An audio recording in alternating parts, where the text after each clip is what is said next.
The Glozel Affair, France's most sensational archaeological scandal. The year 1924 began like any other in the sleepy, rural hamlet of Glozel, nestled in the Allier region of France. But on March 1, a routine chore turned into an unprecedented scientific flashpoint. Émile Fradin, a young farmer of just 17, was ploughing a field on his family's land. When his cow-drawn plow snagged on a hidden obstruction, Émile excavated the spot, revealing a small, underground chamber. Inside this tomb of the decorated tiles, the Fradin family found human bones, ceramic fragments, and, most astonishingly, dozens of tablets, tools, and bone objects inscribed with a mysterious, undecipherable script, a kind of alphabet that seemed to defy all known chronologies. The immediate storm.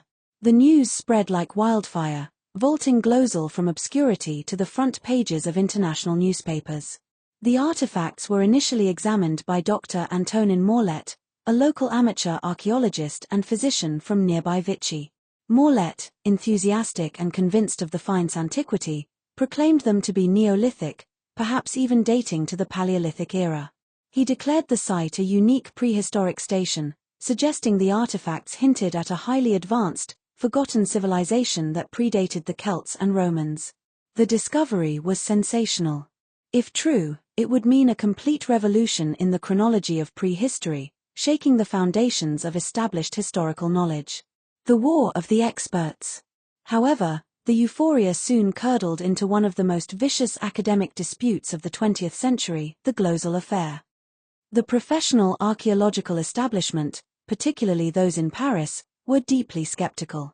They noted the artifacts were found in shallow earth, bore little resemblance to verified Neolithic tools, and the alphabet seemed suspiciously similar to known Phoenician and Roman scripts, albeit crudely executed.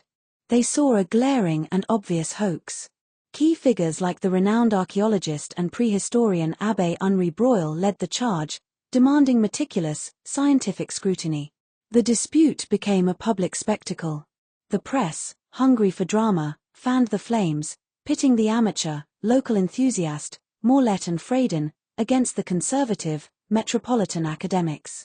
The public was captivated by this clash between common-sense discovery and ivory tower skepticism. The evidence and the outcome. Official investigations and commissions were launched, delivering contradictory verdicts. A 1927 commission declared the site a genuine prehistoric discovery, only for a counter-commission to denounce it as a forgery shortly after. Police investigations were even opened, accusing Fradin and Morlet of fraud. The scandal was a crucial moment in the history of archaeology, highlighting the transition from the era of independent, swashbuckling treasure hunters to one of standardized, rigorous, professional scientific methodology.